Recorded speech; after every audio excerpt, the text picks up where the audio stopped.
my name is Ramona. I'm a third-year medical student at MUV. I'm Bulgarian who's born and raised in Chicago, Illinois. I've always wanted to study medicine due to its intriguing complexity and how every single disease is similar but different based on the patients. I have spent my whole life translating from Bulgarian to English and vice versa.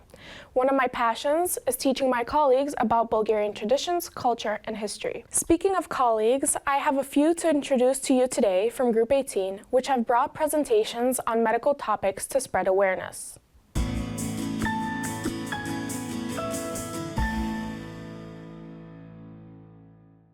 Catherine is 20 years old, from the UK, but was born in Italy. She loves science and decided to study medicine due to its intriguing and different disciplines. She hopes to specialize in dermatology or internal medicine. Today, she'll be telling us about allergies, which have become more prevalent in the last couple of years, and how good nutrition helps people struggling with allergies, whether it will alleviate them or help prevent them altogether. Hi, my name is Catherine, and my presentation is on alimentary allergy prophylaxis. Introduction. What are allergies?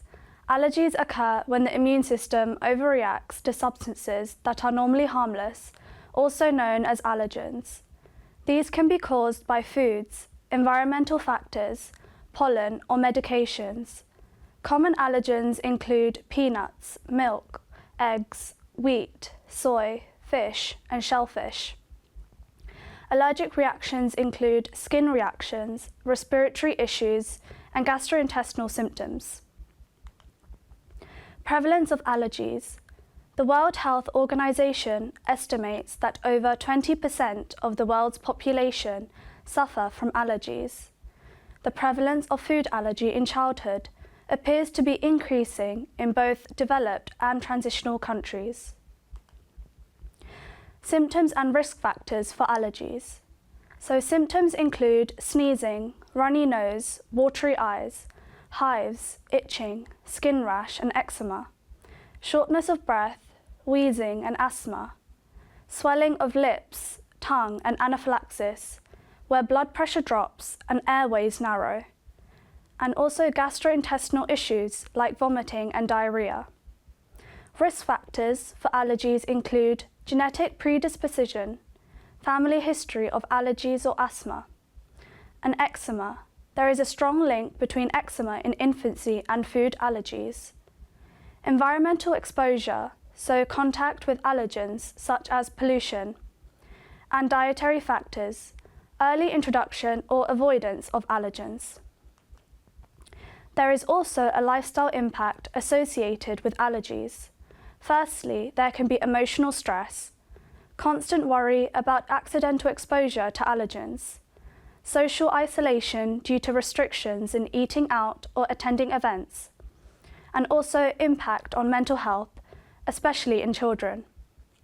There is also a lifestyle adjustment, careful meal planning and reading food labels while shopping, avoidance of allergenic foods, which may affect diet diversity, and restrictions in social activities, such as dining out and school functions. There is also an economic impact, so higher costs of specialized foods, such as gluten-free and dairy-free products. There is also the medical costs for managing allergies, such as emergency treatments for anaphylaxis. The diagnosis. The doctor will ask detailed questions about your symptoms. They will also do a physical examination. Patients are told to keep a detailed diary of symptoms and possible triggers. To help diagnose an allergy, a skin test and a blood test can be performed. A skin test uses a tiny needle to prick the skin, and potential allergens are exposed to the broken skin area. If allergic, a raised bump called a hive is likely to develop at the test area on the skin. A blood test can measure the amount of antibodies that the blood makes to destroy the allergens, called immunoglobulin E antibodies. This test is known as specific IgE blood testing, also known as radioallergosorbent test or immunocap testing. So treatment for allergies include avoidance. This is the primary and most effective step in managing allergies and in identifying and avoiding triggers to prevent allergic reactions. Medications can also help to reduce the immune system's response to allergens and alleviate symptoms. These can include pills, nasal sprays, eye drops, or liquids. Immunotherapy, such as allergy shots, which are a series of injections with purified allergen extracts to train the immune system to tolerate the allergen over time. This is usually done over several years. There is also sublingual immunotherapy. A tablet is placed under the tongue that dissolves, commonly used for pollen allergies. Lastly, there are emergency epinephrine. For severe allergies, individuals may need to carry an epinephrine shot to treat life-threatening allergic reactions, such as anaphylaxis, until emergency help is available. Nutrition and allergies. There has been studies that increasingly show a correlation between nutrition and the development and prevention of allergies. In prevention, early dietary interventions can help prevent the development of allergies, especially in high-risk infants. Maternal diet during pregnancy and breastfeeding. Introduction of allergens such as peanut and egg between 4 to 6 months of age has been shown to reduce allergy risk. Lastly, diversifying the diet during complementary feeding may also promote tolerance to allergens. Within treatment, there is oral immunotherapy and sublingual immunotherapy, which offer promising approaches to treat food allergies by gradually introducing allergenic foods to build tolerance. Ensuring adequate nutrition while avoiding allergens is key to preventing nutritional deficiencies. How does nutrition affect the onset and prevention of allergies? The New World Allergy Organization guidelines states that it is likely that probiotic supplementation in infants reduces the risk of developing eczema, which is associated with developing allergies and occur in high-risk infants. The World Allergy Organization also states that probiotics should be recommended in mothers of high-risk infants. Traditionally, it was thought that avoidance of potential allergens during pregnancy, breastfeeding, and avoiding allergens during the first year of life was favorable in preventing the onset of allergies. Now, it seems that there is a lack of evidence for this, and it is better to incorporate potentially allergenic foods into the diet. Studies on allergy prevention. The first trial is called the LEAP trial, also known as the Learning Early About Peanut trial, which found that introducing peanuts to infants at high risk of allergies, rather than avoiding peanuts, significantly reduced the incidence of peanut allergies. The trial involved 600 infants at a high risk of developing peanut allergies due to severe eczema or egg allergies.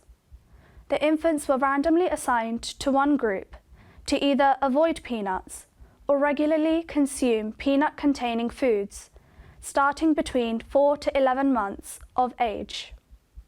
The trial showed that early introduction of peanuts reduced the incidence of a peanut allergy in high-risk children by over 80%. The EAT study, also known as Inquiring About Tolerance study, investigated whether introducing 6 allergenic foods, which are peanut, egg, milk, fish, wheat, and sesame, to infants from 3 months old onwards, alongside breastfeeding, could prevent food allergies. The study found a reduction in food allergies among children who were introduced to allergenic foods early, especially for peanut and egg allergies. Studies also showed omega-3 fatty acids, vitamin D, and folate can also increase tolerance. Nutritional deficiency with allergies. When an allergy is present, avoidance of the allergen is what is recommended normally to avoid allergic reactions and pro-inflammatory processes to occur. However, it can lead to a low micronutrient intake, and deficiencies of minerals and vitamins can develop. This results in slower growth and difficulty feeding. As a result, supplementation is required. There have also been studies on the mother's role in preventing allergies. The first study is the Healthy Start study, which showed promising evidence for correlation between pregnancy diet and offspring allergy. Intake of vegetables, yogurt, fried potatoes, rice, red meats, fruit juice and cold cereals were measured. Vegetables and yogurt were especially associated with prevention of allergy. Part of this study also showed that a better quality and higher diversity of diet during pregnancy, measured in various ways, is associated with offspring allergy outcomes, with healthy foods associated with decreased risk. Lastly, there have been studies on allergy treatments. There's a study called the Palisade study, which was a randomized clinical trial which explored whether oral immunotherapy could treat peanut allergies in children aged 4 to 17 years. The study found that gradually increasing the dose of peanut protein over time can desensitize allergic individuals, allowing them to tolerate small amounts of peanuts without triggering severe allergic reactions. However, it highlighted that it's not a permanent cure, and regular exposure is needed to maintain tolerance. Summary of overall findings include nutritional components such as prebiotics and probiotics also attempt to induce a tolerant immune environment. In general, consumption of essential fatty acids, zinc, and vitamin D are likely to enhance the anti-inflammatory processes and antioxidative barrier, which encourages immunological tolerance.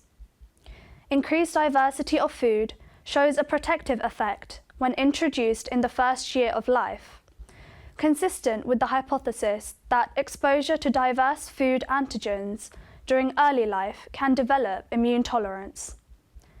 Breastfeeding is also beneficial in providing newborns with immunological tolerance, ideally exclusively for 6 months, while gradually introducing solid foods. Maternal diet during pregnancy and breastfeeding has also shown to help in preventing allergies. Diets containing dietary fibers, monounsaturated fats, anti-inflammatory foods such as leafy greens and berries, and an overall more plant-based diet can help with existing allergies. Diets containing a lot of saturated fats, such as palm oil, puts more risk of developing allergies. A Mediterranean diet is protective, while a Western diet puts more risk. Epigenetic factors have also shown to influence the onset of allergies. Environmental factors such as stress, pollution, tobacco smoke, and parasites can cause epigenetic changes in immune regulation, altering gene expression, which increases the allergy risk in children. Nutrients like folate, vitamin D, and omega-3 regulate immune responses through epigenetic mechanisms such as DNA methylation. Reduced microbial diversity trigger epigenetic changes, increasing susceptibility to allergies.